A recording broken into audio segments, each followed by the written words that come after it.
Sau thì làm loạn thì nó sẽ có thể nhìn lại nữa.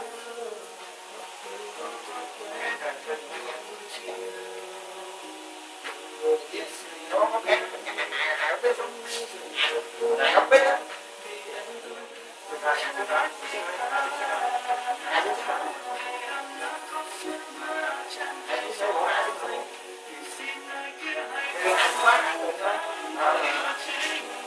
Quay quay dao quay người ta quay người ta quay người ta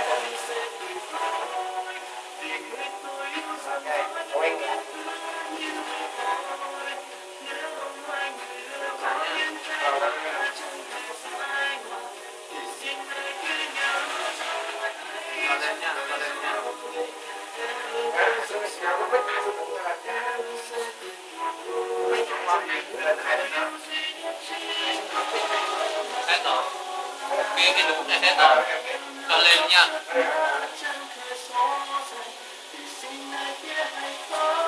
Lên đó, lên.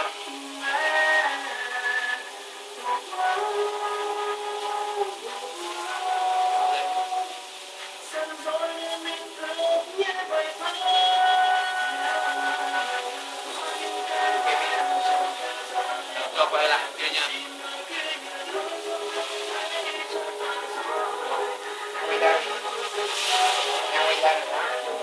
Đúng rồi, quay lại.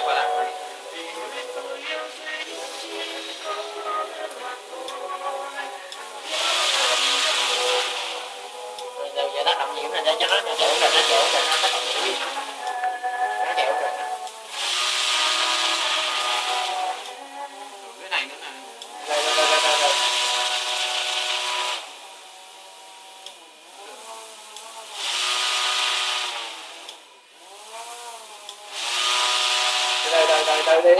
Đi. Giờ nó còn nhiều lắm nè.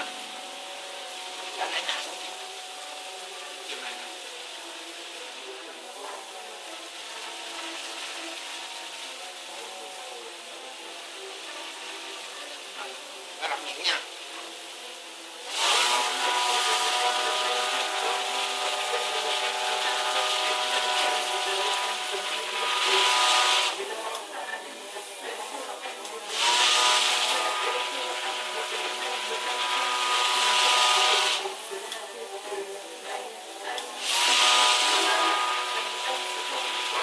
Hơi lâu.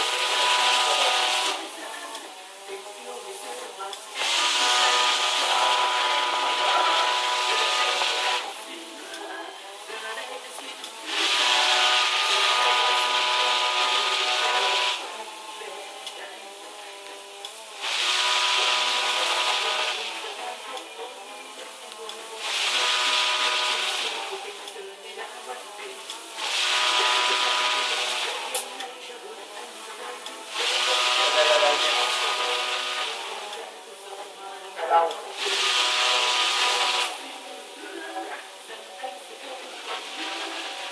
Bây giờ mình phải hạ này một tí.